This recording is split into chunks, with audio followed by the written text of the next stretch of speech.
al material purulento. Es prácticamente puro leucocito polimorfo nuclear. El que está en la parte inferior, hay poca cantidad de leucocitos polimorfonucleares y lo que predomina es el material fibrinoide. Y el que está al lado derecho va a corresponder a la combinación de los dos, el exudado fibrino purulento, ¿no? Lo rosado, lo que se pinta más rosado es la fibrina y las células corresponden a los leucocitos polimorfonucleares. Entonces son variantes en cuanto al contenido de la inflamación aguda. Un ejemplo característico, una meningoencefalitis purulenta, ¿no? Este es definitivamente que es cerebro, ¿no es cierto? El hueso del cráneo, una tapa del cráneo está en la parte superior y la otra, la base, está en la parte inferior, ¿no? Entonces, ¿cómo creen que se abre para que esté así? Con sierra, definitivamente, pero se circunda todo se saca la tapa superior, y lo que vamos a ver es esto, ¿no? El encéfalo, y en este caso está lleno de pus, material purulento. Material purulento que ha afectado la meninge y está afectando también al tejido encefálico. Por eso es que recibe el nombre de meningoencefalitis. En la inflamación aguda hay que tener en cuenta los factores de gravedad del daño celular, la capacidad de las células afecta de poder regenerarse, el tipo del agente causal, ¿no? Para poder considerar cómo evoluciona una inflamación aguda. Recuerden que si hay necrosis, es más difícil el proceso de reparación, porque el tejido necrosado difícilmente de poder recuperarse, ¿no? Va a existir otro tejido que reemplace a esa área si es que no ha sucedido la muerte en el paciente. Entonces, ¿cómo evoluciona una inflamación aguda? ¿Puede resolverse o puede haber resolución? Sí. Cuando hay restitución completa de la arquitectura y función normal, es decir, la inflamación aguda ha pasado, nuestro organismo se ha defendido muy bien, y si ustedes han dado tratamiento adecuado durante el proceso agudo, ¿no? Ya no va a haber mayor alteración en ese sujeto. Entonces, puede haber resolución del proceso agudo. Pero, cuando no hay este proceso de resolución, puede haber curación por fibrosis. Sobre todo cuando hay destrucción del tejido, ¿no? Lo que va a actuar ahí es el tejido conectivo, aumentando, ¿no?, la producción de los fibroblastos, que es producir fibra colágena, ¿no? Entonces, lo característico es que se forme cicatriz. También hay un tejido de granulación y luego la formación gradual del tejido fibroso. El tejido de granulación va a ser característico cuando mencionemos nosotros lo que corresponde al proceso de cicatrización. La cicatrización de una herida, ¿no? Podemos mencionar ahí lo que es el tejido de granulación y la formación gradual del tejido fibroso. Bien, la inflamación aguda puede evolucionar también formando abscesos, que es lo que se indica que donde hay una necrosis licoefactiva. Y la inflamación crónica, en muchos casos, evoluciona siempre hacia la cronicidad, cuando el proceso persiste por tiempo prolongado.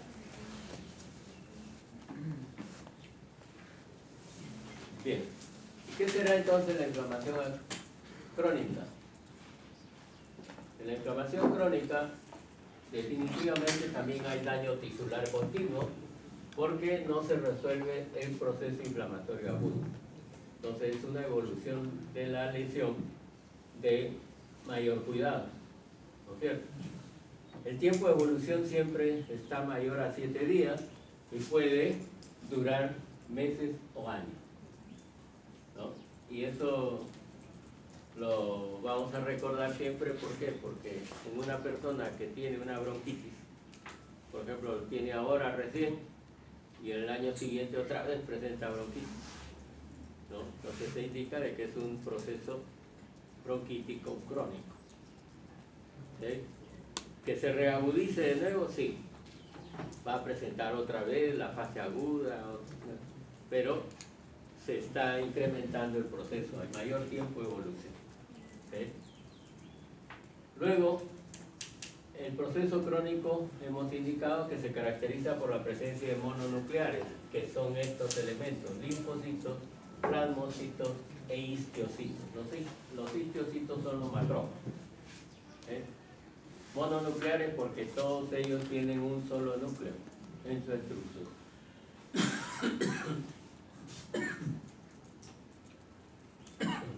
La inflamación crónica siempre cura por fibrosis. ¿No? Y esto es lo que sucede con muchos órganos, ¿no? Ante este proceso inflamatorio crónico. Por ejemplo, en esta afección del COVID, ¿no? ¿Por qué morían los pacientes? Por la cronicidad y por la evolución hacia fibrosis del tejido pulmonar, ¿no? Entonces, la fibrosis no solamente se conoce por esta pandemia que hemos tenido. Casi todas las evoluciones inflamatorias crónicas pulmonares que se presentan en los pacientes terminan siempre en fibrosis pulmonar. Y la fibrosis pulmonar es el estadio final de la evolución de cualquier proceso pulmonar infeccioso que se tenga. ¿Sí? Algunos señalan de que muchas personas, sobre todo damas que cocinan en su hogar, ¿no? Si cocinan con leña es peor que cocinar con otro tipo de combustible, ¿no? Si cocinan con leña, frecuentemente están inhalando el humo, ¿no? Así es, ¿no? Entonces vamos a tener ahí que la curación es por fibrosis, siempre, ¿no? Y eso no se presenta de un momento a otro, siempre tiene su momento de evolución, ¿no? Y por lo general hay personas que tienen 68, 70 o más años que se han dedicado, sobre todo mujeres, se han dedicado a cocinar con leña, van a tener siempre ese proceso, fibrosis pulmonar. Ahora, la inflamación crónica puede ser específica o puede ser primaria también, siempre y cuando se dé respuesta a determinados agentes causales, pero puede ser inespecífica, ¿sí? Cuando se presenta en una reacción inflamatoria aguda no resuelta, ¿no? A veces sucede eso, ¿sí?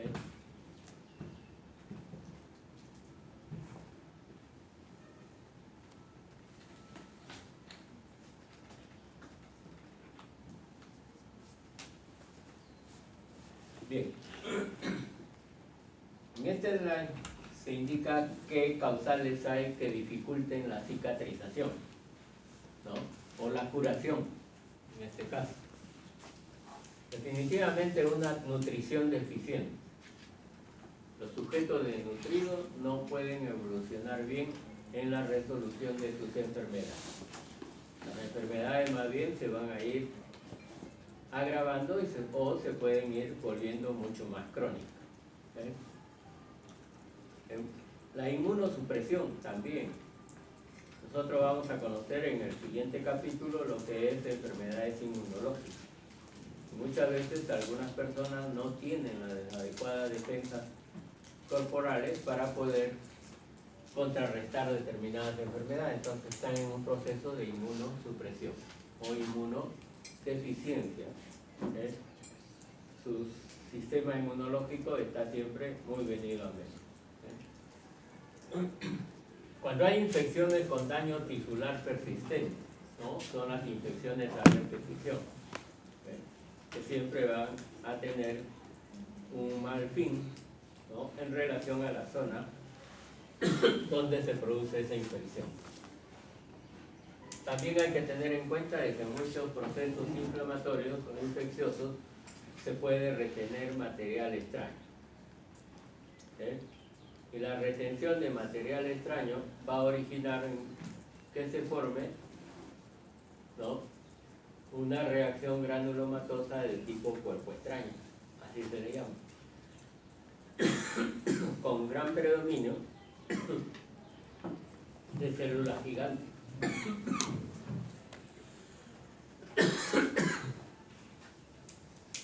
Luego, el secuestro de tejido muerto.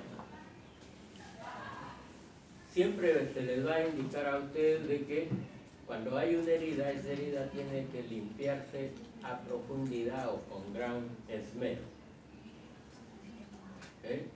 No es el hecho de curar una herida y pasarle alcohol sobre la superficie o algún otro elemento que ayude a la cicatrización, sino que hay que curarlo y curarlo bien. Porque en eso radica la evolución del paciente. Por ejemplo, el paciente que son prácticamente posoperatorios y que tengan una herida bastante difícil en su evolución, por ejemplo, todos los pacientes que son sometidos a una colonoscopía, ¿no? Colonoscopía es observar el colon. Después de esa colonoscopía, ¿no? Viene la intervención quirúrgica si es necesaria y le extirpan parte del colon, ¿no? Entonces ya no van a poder unir el colon hasta que prácticamente se resuelvan o sanen los bordes quirúrgicos. Entonces, ¿qué hacen? Se le aplica una bolsa de colostomía. La bolsa de colostomía va pegada a la piel y en lugar de que el material que debe contener el colon pase su ruta normal, va a ir todo el producto de desecho hacia esa bolsa de colostomía, para evitar de que la zona se infecte más de lo que ya está, ¿no? Y que dificulte su curación. ¿Okay? Bien, algunas heridas también van a producir secuestro de tejido muerto, o se va a encontrar ahí resto de tejido muerto. ¿Okay? O algunos presentan material extraño al tejido orgánico. En ambos se va a realizar un proceso. Cuando hay retención de material extraño, se forma también granulomas, y son los clásicos granulomas tipo cuerpo extraño. Por ejemplo, el hecho de que ustedes en alguna oportunidad tengan una herida, ¿no? Pero que sea causada por vidrio y un vidrio pequeño sigue alojándose en el interior de esa herida, el organismo va a formar un granuloma. Y el granuloma se va a denominar de esa forma, granuloma tipo cuerpo extraño. Y en muchos pacientes que son sometidos a suturas quirúrgicas, también puede existir este proceso, los granulomas tipo cuerpo extraño, ¿no? Y eso sucede sobre todo cuando se utilizan materiales de sutura que sirven para unir las partes más profundas de nuestra piel o la parte más interna de determinados órganos, ¿no? Y ahí en cirugía probablemente ya conocen ustedes de que se utiliza el calgut, ¿no? Hoy en día calgut crómico, ¿no? Los otros calgut simples. ¿De qué creen que están hechos esos hilos de sutura denominados calgut? ¿Ah? ¿De qué? De intestinos de Por algo se le llama caca. Claro, se hace de la víscera de los gatos. Claro, los hilos de sutura, pero de sutura interna, ¿no? Por eso se le llamó inicialmente calvo. Hoy se utilizan ya de otros animalitos también, ¿no? Ese tipo de hilo de sutura. Como es un hilo hecho por estas sustancias que son de animales inferiores, ¿no? Nuestro organismo, no en todos, en algunas personas dan una reaccionan a ese tipo de tejido que es extraño para el organismo y van a formar gránulos. Por eso en algunas personas a veces esa reacción a cuerpo extraño puede formar alguna especie similar a un tumor, ¿no? Porque crece, ¿okay?, con las células gigantes que va a dar origen, ¿okay?, y se extirpa. Por lo general se extirpa pensando que es un tumor, pero en esos casos se encuentran todas las características de un granuloma, con una gran cantidad de células gigantes, pero estas células gigantes van a ser denominadas de tipo cuerpo extraño. E incluso se observa que esas células gigantes están fagocitando ese hilo. Y el hilo se observa dentro de esas células gigantes como un material casi transparente o translúcido. ¿Sí? Entonces, ¿se puede llegar al diagnóstico? Sí, pero hay que extirparlo. ¿Sí? Tejido muerto siempre hay que retirarlo, ¿no?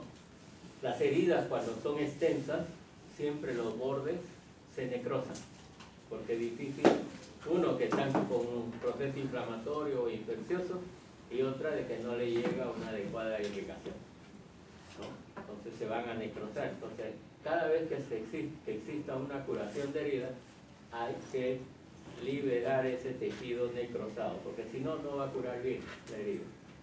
Entonces tienen que tener, siempre cuando hay un proceso de curación, tienen que tener a la mano tijeras, pinzas, para poder extirpar ese tejido necroso. Si no, no cura bien la herida. Y otro factor, el riego sanguíneo deficiente. ¿Okay? Es importante. La irrigación siempre es importante. ¿Okay? Y hay que tener en cuenta también el otro proceso, que es la inervación.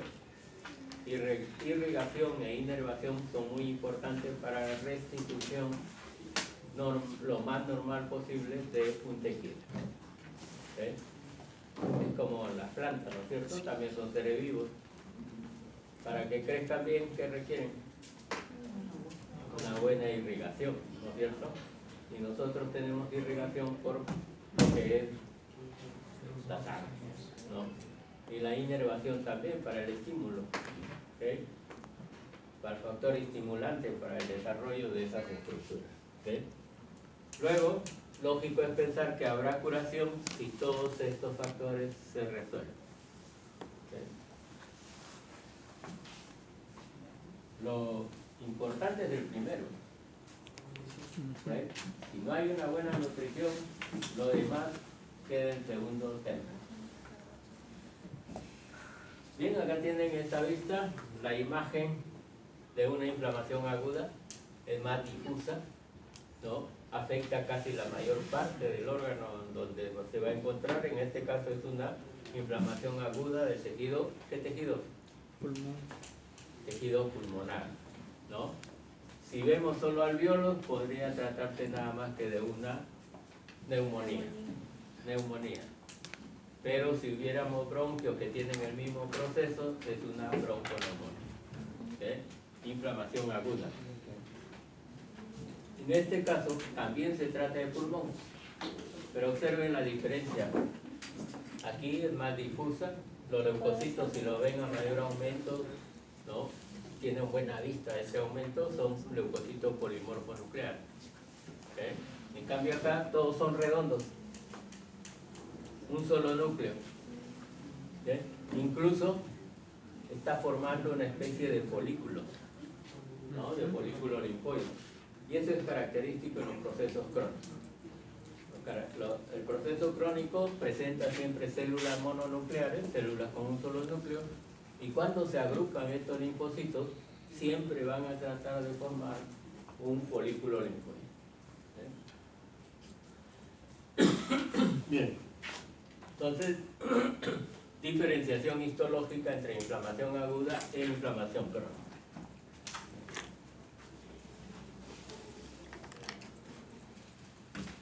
¿Está ahí alguna pregunta? Para abarcar lo que es inflamación crónica granulomatosa. Doc, ¿cómo se puede diferenciar un absceso pulmonar de una bronconeumonía en una lámina histológica? En cierta forma es casi lo mismo, Ya. ¿no? Solo que se le considera absceso porque abarca mayor cantidad de pulmón y la cantidad de polimorfos nucleares también es abundante, ¿no? Y está causando además necrosis. ¿De qué tipo? Licuefactiva. Licuefactiva. No reconoce su estructura normal, solo se ven puros polimorfos nucleares, y si hay fibrina con mayor rango. Pero es lo mismo al final. De cierta forma sí. Ya. ¿Por qué se va a llamar una bronconeumonía? Porque el proceso inflamatorio afecta Bronquios. alveolos y afecta a los bronquios y bronquiolos, ¿no? Ustedes van a tener, cuando hagan pediatría, van a tener un cuadro que en niños se califica más como neumonitis, ¿no? Y es precisamente una neumonía, pero que se desarrolla en niños. Así que siempre hay que tener en consideración, porque los niños son más lábiles en cuanto a una enfermedad ya establecida en su organismo. ¿Sí? Bien. Luego tenemos que abarcar entonces lo que es la inflamación crónica granulomatosa. Habíamos dicho en un inicio, en el cuadro diferencial, que esta inflamación crónica granulomatosa se caracterizaba por la presencia de histiocitos o macrófagos, y que estos histiocitos iban a formar las clásicas estructuras conocidas como granulomas, ¿no? El término granuloma surge de lo que originalmente muchas personas decían que son granos, ¿no? Y esa forma adopta el granuloma, ¿no? Son estructuras redondeadas u ovoides que van a estar dispuestas, ¿no?, en diferentes lugares donde se efectúa este tipo de inflamación. ¿Okay? Bien, por eso es que en este rubro a estas enfermedades que forman granulomas se les denomina enfermedades granulomatosas. ¿Okay? ¿Y por qué razón? Porque todas las inflamaciones crónicas no llegan a ser granulomatosas. ¿Okay? De agudo a crónica sí pueden pasar en todas las enfermedades, pero de crónico a granulomatoso solamente un determinado grupo de enfermedades. ¿Por qué razón? Porque en esta se forman los clásicos granulomas. ¿Okay? Por eso los autores, ¿no?, muchos de ellos lo consideran como una variante de la inflamación crónica y otros lo consideran como si fuese una inflamación aparte, ¿no? ¿Okay? Por las características que poseen, por la presencia de esos granulomas. ¿Okay? Su tiempo de evolución siempre va más allá de los 15 días. Ya hemos dicho, ¿no?, aquella propaganda que antes existía por el Ministerio de Salud: si tienes todos más de 15 días, acude a tu centro de salud para que te descarten tuberculosis, ¿no? Porque la evolución de la tuberculosis es mayor a 15 días. ¿Okay? Ahora, ¿por qué se forman los granulomas? Porque tienen este tipo de células. Las células denominadas histiocitos o macrófagos, que van a adoptar una determinada disposición. ¿Okay? En esa disposición, por lo general es de forma redondeada u ovoide, se le llama granuloma. ¿Okay? Pero además se forman las células gigantes multinucleadas, ¿sí?, que van a ser de estos tipos, tipo Langerhans y de tipo cuerpo extraño. ¿sí? No se confundan con las células de Langerhans, que son los macrófagos de la piel. Acá se le llama de Langhans, ¿sí? Células gigantes de Langhans y células gigantes tipo cuerpo extraño. ¿Sí? La más conocida en nuestro medio es la tuberculosis. Entonces, muchas veces estos granulomas van a tener ustedes que tienen unas células semejantes a las células epiteliales, que son las que forman la mayor cantidad de células del granuloma. ¿Okay? Pueden estar así, ¿no? Ocupando toda la extensión del granuloma. ¿Okay? Se le llama epitelioides porque se asemejan a las células epiteliales. ¿Okay? Entonces, estas células van a formar la parte central del granuloma. ¿Okay? Entonces, estas son las células epitelioides. ¿Okay? Células epitelioides, que son histiocitos. Así se le llama epitelioides porque se asemejan a células epiteliales. Vienen a ser histiocitos, no se olviden, o macrófagos.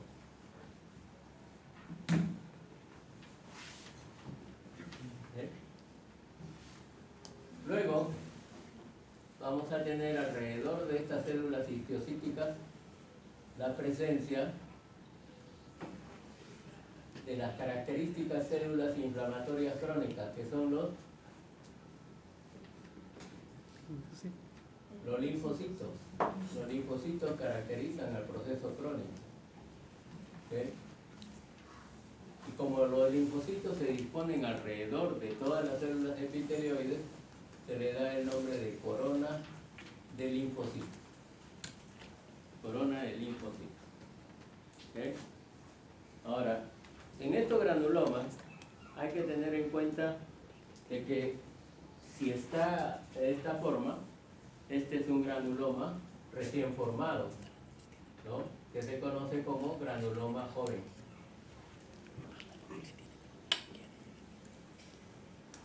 Granuloma joven o recién formado. Porque vamos a tener otro tipo de granuloma que ya tiene mayor tiempo de evolución y que va a tener esta característica. La parte central no va a presentar células.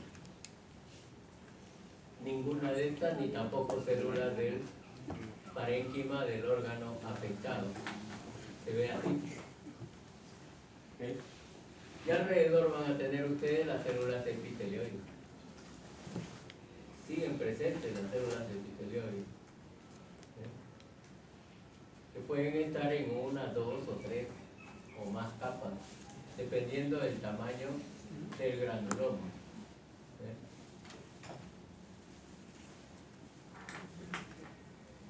Entonces pueden tener células epitelioides y tendrá corona de linfocitos. Sí. También. Los linfocitos siempre van a estar presentes. Si es un proceso crónico, con mayor razón. Siempre. ¿Sí? Entonces, van a tener acá estas células, que son las células epitelioides. ¿Sí? Van a tener corona de linfocitos también.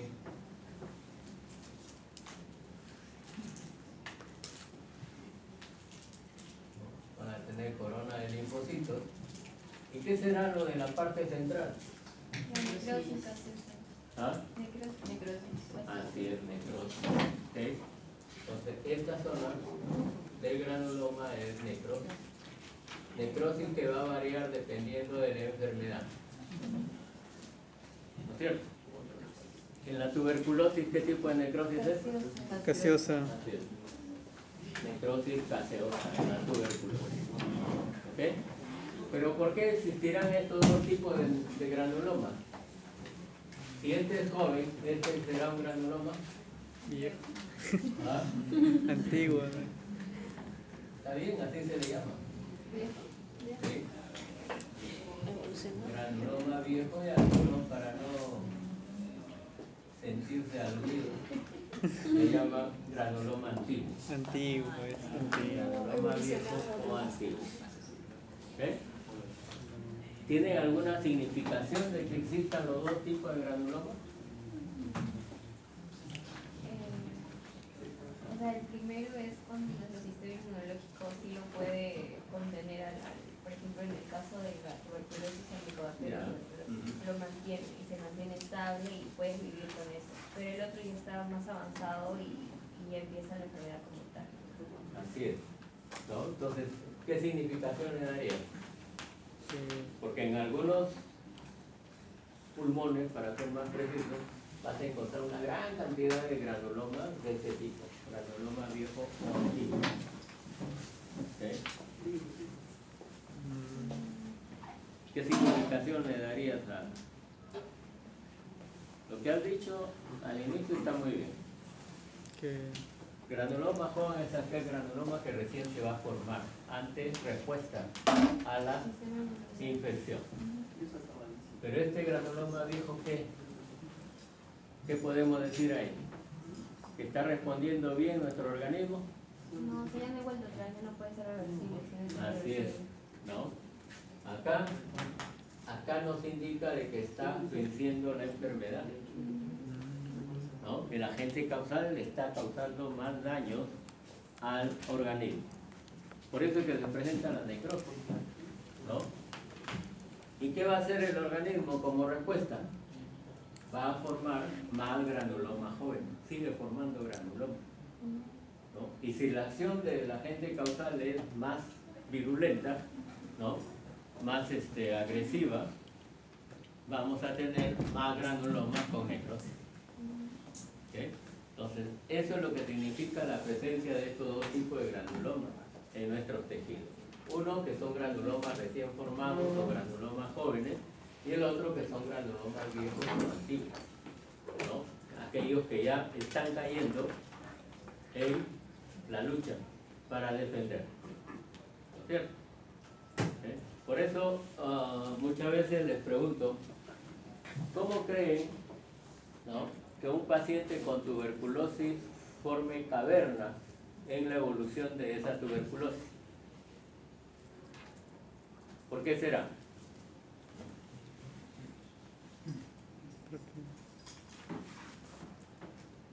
¿Qué caracteriza por lo general al sujeto tuberculoso? Siempre. ¿Qué manifestación? La tos. ¿No es cierto? Aparte de otras características, ¿no? Es un sujeto adelgazado, muchas veces de aspecto desnutrido, pero la tos nunca lo va a dejar. La tos siempre va a estar presente. Y si